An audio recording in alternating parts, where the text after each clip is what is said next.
નમસ્કાર દોસ્તો, ખેડૂત મિત્રો, કેમ છો? તો મિત્રો, આપણે એક નવું હમણાં એક બિયારણ લાવ્યું છે ખેતરમાં, જો બહુ સારી ઉપજ આપે અને ફાલમાં પણ બહુ સારું આવે અને એને કાંઈ દવા દારૂ કરવાની કાંઈ લાંબી જરૂર ન પડે. પાણી પણ ઓછા પાણીમાં પણ જબરજસ્ત પાકે અને એની ફાલ પણ બહુ સારો આવે, એવો જબરજસ્ત ફાલ આવે અને લાંબી કાંઈ દવા દારૂ પણ ન કરવાની હતી. તો આપણે આપણા ખેતરમાં જ છે, અત્યારે આપણે કર્યો છે થોડોક, તો હું તમને એ બતાવીશ કે અત્યારે હું ખેતરમાં આવ્યો હતો એટલે જોઈ લો. અત્યારે મારા પાછળ ઘઉં પણ છે, અહીંયા ઘઉં આપણે કરેલા છે, ઘઉં પણ છે અને એ પણ આપણે 2-4 કમાડામાં કરેલું છે, તો એ આપણે હું તમને બતાવીશ.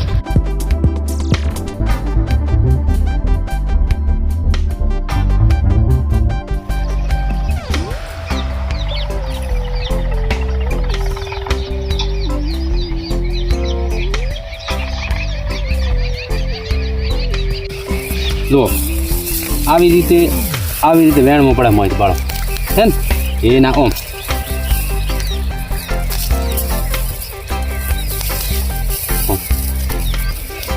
આવી રીતે વેણવું પડે. જુઓ તમે, જુઓ હા હા ઓમ નર્તન કરી આવે, નર્તન મારા બાપની ખબર.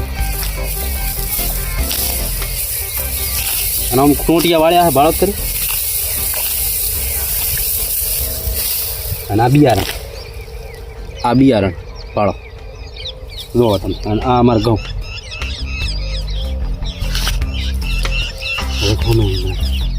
બહુ બધી મહેનત કરવા છતાં પણ 4 મહિને પાકે તો એમાં આપણે કાંઈ લાંબુ હોતું ન હોય. તો એના માટે કરીને ખાસ કે આપણે એટલી મહેનત કર છતાં પણ ન મળતું હોય તો સારું પાક હોય એ આપણે વાવવું જરૂરી.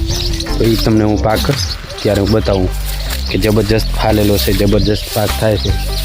અને એ આપણે જે ઘઉં છે એની અંદર 2 કમાડા છે, તો આ ટાઈમમાં જો સારા પાક છે તો આપણે આગલા વર્ષમાં કરશું.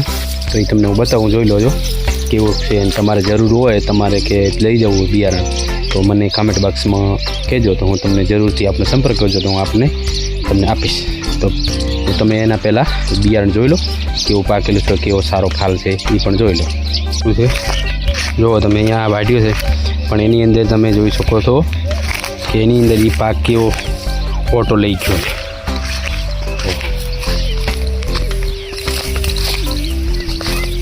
તો તમને ઘઉં દેખાય છે? ઘઉં નથી દેખાતા, એટલો જબરજસ્તી પાક છે.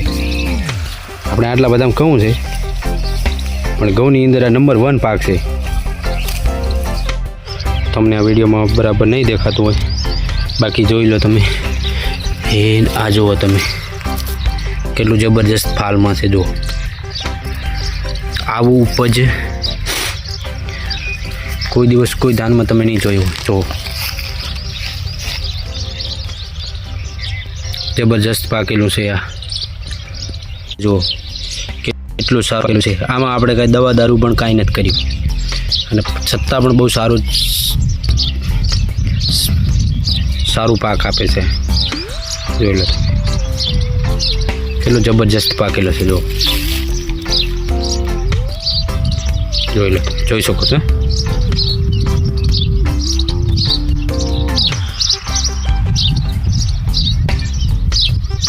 જુઓ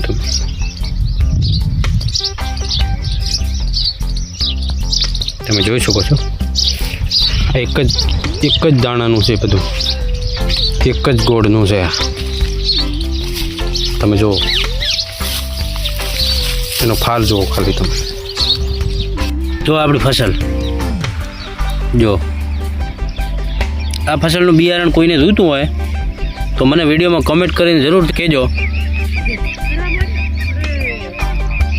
તો આપણે આ બિયારણ ફ્રી ઓફમાં હાલવાનું થાય. જોઈ લો તમે, બહુ સારું પાક્યું છે. રોજ ખરી તમે જુઓ, બહુ સારું પાકેલું છે બિયારણ. તમે જુઓ આ કમાડામાં જુઓ. અને અહીંયા અમારા ઘઉં વાઢવાના છે.